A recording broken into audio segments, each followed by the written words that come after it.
लिव्हरच्या कॅन्सरच्या गाठीवर surgical resection ही यशस्वी शस्त्रक्रिया करून नांदेड जिल्ह्यातील लोहा तालुक्यातील डेरला येथील 70 वर्षीय रुग्ण बालाजी तुकाराम शिंदे यांच्या लिव्हरच्या बाजूस असलेल्या गुंतागुंतीच्या कॅन्सरच्या गाठीचा कॅन्सर भाग काढून टाकला।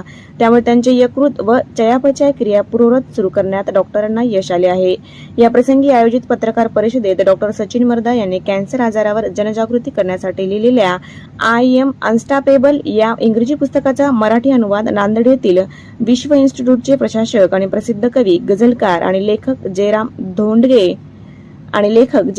धोंगडे यांनी केला आहे। या अनुवादित झुंज कॅन्सरशी या पुस्तकाचे प्रकाशनही कॅन्सरवर विजय मिळवलेल्या श्री बालाजी शिंदे यांच्या हस्ते करण्यात आले। यावेळी शहरातील सुप्रसिद्ध विश्व युरोलॉजी सेंटरचे संचालक डॉक्टर सुशील राठी यांची विशेष उपस्थिती होती। बालाजी तुकाराम शिंदे राहणार डेरला। काय झालं होतं आणि पुन्हा हॉस्पिटलमध्ये गेला होता?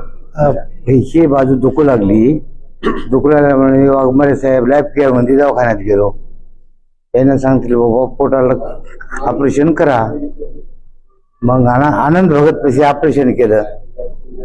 मागून मर्डा साहेबाकडे हैदराबादला गेल्या, तिथं 10-12-13 दिवस होत्या, तिथं ऑपरेशन झालं।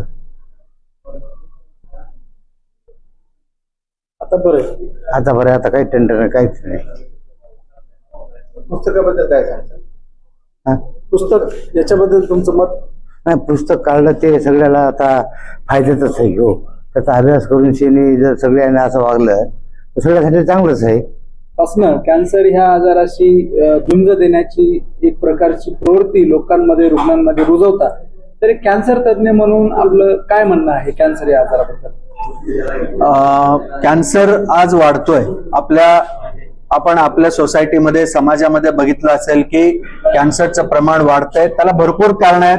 आपलं खाणं पिणं, पेस्टिसाइड्स, केमिकल्स, स्मोकिंग, टोबॅको, किंवा जे खतं रसायनं वापरतात, किंवा जे आपण फास्ट फूड खातो, हॉटेलमधलं बाहेरचं जेवण खातो आणि एक्सरसाइज करत नाही, अगदी म्हणजे लिथार्जिक राहतो, ह्या सगळ्या गोष्टींमुळं कॅन्सरचं प्रमाण वाढतंय। आणि ऍज अ डॉक्टर मलाही आश्चर्य होतं की किती पेशंट व्हायला लागलेत आणि का व्हायला लागलेत। तर त्याच्याबद्दल एक गहन प्रश्न, आणि आपण सगळे त्याच्यावर विचार करायला पाहिजे आणि निरोगी आयुष्य, निर्व्यसनी आयुष्य जगायचं शिकायला पाहिजे। आजच्या पुस्तक प्रकाशनाबद्दल आपला परिचय?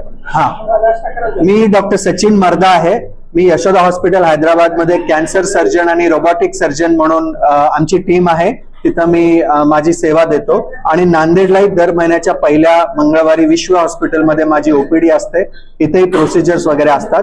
तर आजच्या हा सोहळा आपण खास, जे माझं पुस्तक होतं इंग्लिशमध्ये लिहिलेलं आय एम अनस्टॉपेबल, कॅन्सरच्या पेशंटच्या बद्दल आणि त्यांच्या स्टोरी, सत्य घटनेवर आधारित पुस्तक होतं, ते आज माझे परम मित्र जयराम धोंगडे साहेब यांनी मराठीमध्ये ट्रान्सलेट केलं, भाषांतर केलं, आणि ते आज आम्ही इथं प्रदर्शित केलं, प्रकाशन केलं। त्याच्याबद्दल हा सोहळा सुशील राठी साहेब पण आज त्याच्यासाठी चीफ गेस्ट म्हणून अवेलेबल होते, आणि आमचे एक पेशंट आहेत शिंदे साहेब, ते पण होते, आणि आमचे मॅनेजर राम देशमुख साहेब ते पण हजर आहेत। आणि आपण सर्वजण इथं आलात आणि या गोष्टीचा तुम्ही त्याला आस्वाद घेतला, सर्वांमध्ये सहभाग घेतला, आणि आपले ऑडिओ व्हिज्युअल किंवा दृकश्राव्य आणि न्यूजपेपर मीडियाद्वारे हे जे पुस्तक आहे झुंज कॅन्सरशी किंवा कॅन्सर पेशंट बद्दल मोटिवेशनल इन्स्पायरिंग स्टोरीज होऊ नये म्हणून काय आपण प्रिकॉशन घ्यायचं, आणि झालं तरी आपण कसं राहावं हे सगळ्या सोसायटीमध्ये, समाजामध्ये पसरावं, ही माझी फार इच्छा आहे। आणि या कार्यक्रमाला तुम्ही आलात त्याच्याबद्दल मी आणि हे पूर्ण झुंज परिवारातर्फे मी आपल्या सर्वांचं धन्यवाद व्यक्त करतो। नमस्कार।